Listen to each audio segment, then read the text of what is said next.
Hi, Sabi. Welcome back to the channel. We're on the Erlenberg map with Jobless Gamer from Hades Clan. It's first time he's been on the channel. He's in the Tier 57 heavy, Tier 10 US heavy tank. This is the top of the line for the US auto-loading heavies. Came into the game quite a few years ago, so it's a pretty familiar tank to quite a few people. And you probably know the key characteristics are the rate of fire from the autoloader, so decent interclip level and pretty good loading for the clip as well. So put out the shots pretty quickly. You can see here, and the bloom on the gun also pretty good. One non-penetrating hit there, but 3 hits into that contradictus takes him down by 1200 hit points, so he'll be pretty sad after that.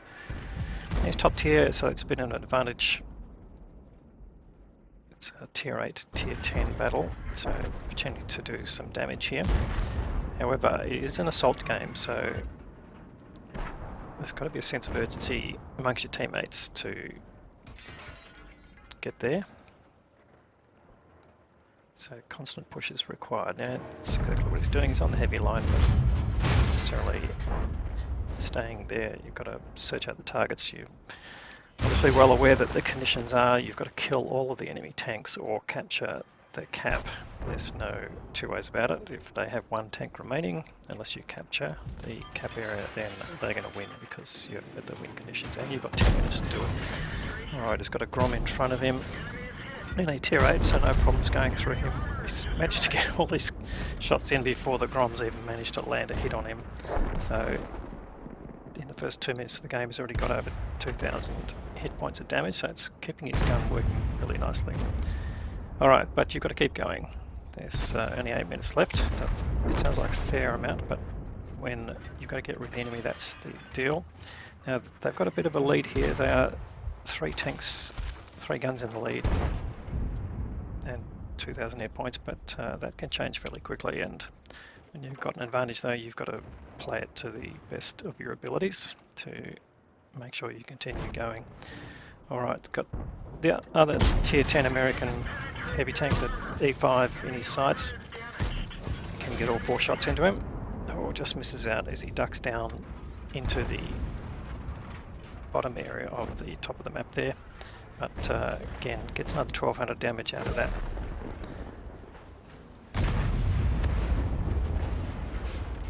Alright, now enemy's starting to pull back the damage. That's not a good sign. Now Jobless can get rid of VK here. Does take a hit, but now he can go for him with his clip burst potential. Getting his shots before the VK can fire back, and gets all these shots in, which is good, but now he's on reload, so that's going to take not a huge amount of time. He might just take an extra damage shot. He needs to 6 points at the moment. They may be able to bounce him, but the VK can find his weak spots. Luckily his team managed to take him out, so that's a good sign. So his team's still up on tanks, but they're now down on hit points, so again, that's not a good sign. You could lose a lot of tanks in a fairly short space of time. Alright, can he find some targets? Yes, he can. The rear of the Tiger Mouse. He can probably get rid of the Tiger Mouse with another 2 shots, which he does, and keeps his final one for the 705A. And that's now on 6k of damage, and we are 4 minutes into the game, so 6 minutes to go.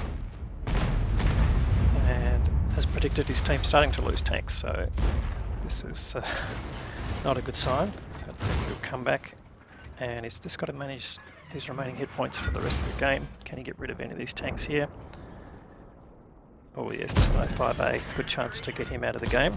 Get him before his turret rotates. Unfortunately he can't, he's got to put the final shot into the 268 V5 just because he drove into the way and he didn't want to waste his shot, which is good thinking, but would have been good to get the 705 back in the garage. Alright, the E5 is down to 1 shottable, so that's a good sign. Hopefully the Barask and the other tank up there can deal with him, but Jobless here trying to make sure that he keeps his gun operating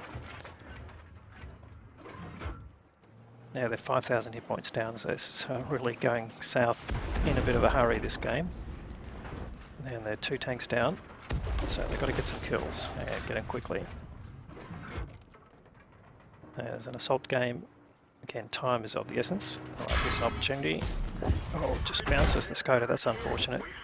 And he takes a hit and one from Marty, which is not good.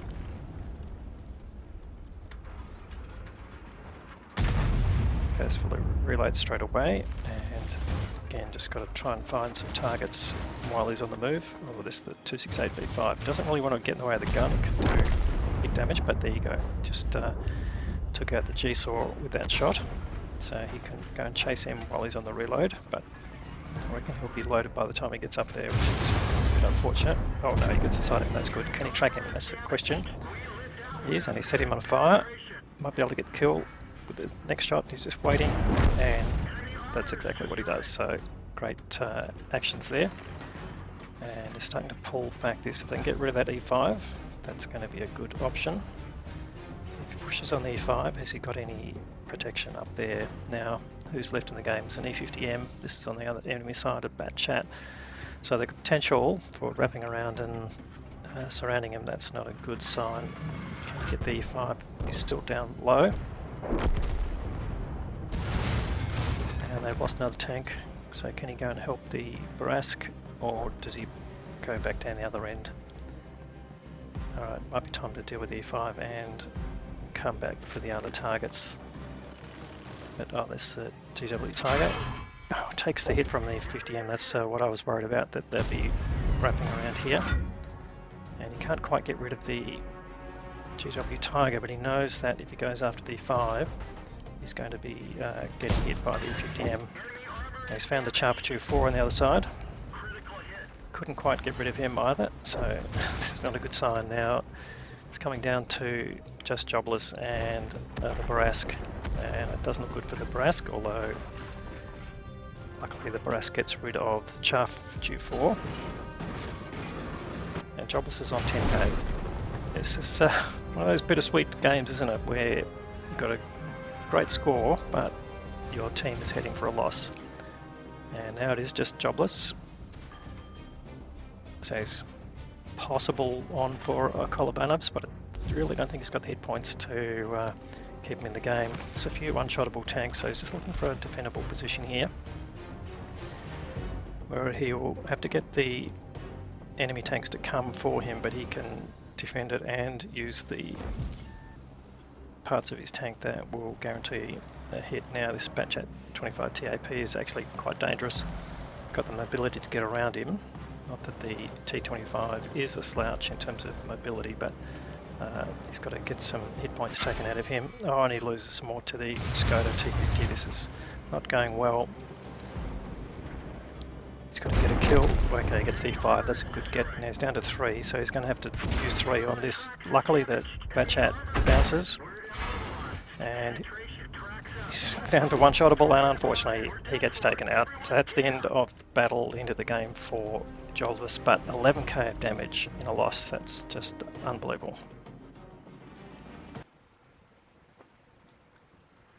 Oh, great game there from Jobless Gamer, but unfortunate result in the end.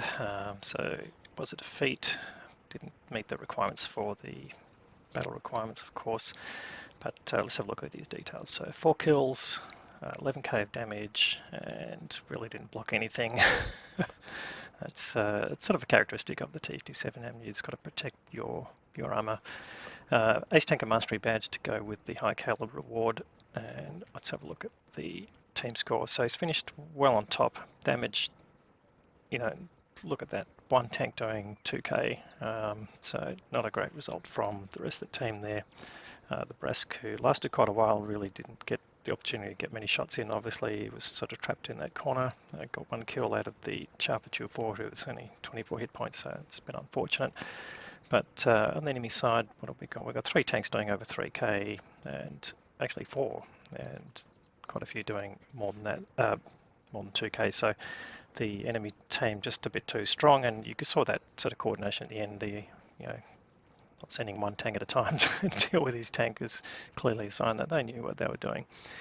All right, so let's have a look at the final details. So 34 shots fired is really good output. 10-minute game, and it didn't last 10 minutes. You can see it was 8 minutes 27, 33 hits, so excellent shooting, 29 pens out of that, gave him his damage total.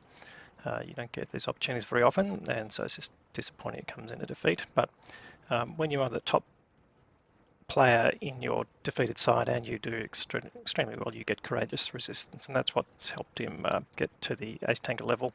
So 1384 base experience is what you see in the grayed out area. That's the courageous resistance added to the standard base EXP, and that's definitely put him in ace tanker territory. And on the economic side, small credit advantage. He wasn't using any additional aid, so he did make a small loss of 39k, but that's to be expected at tier 10, so no great surprise. Anyway, great game there from Jobless Gamer. Thanks very much for supplying the content. Hope if you're watching this, you got something out of it. If you do, please give it a thumbs up. Appreciate any comments that you've got, but we'll have more great content to follow. Thanks very much for watching.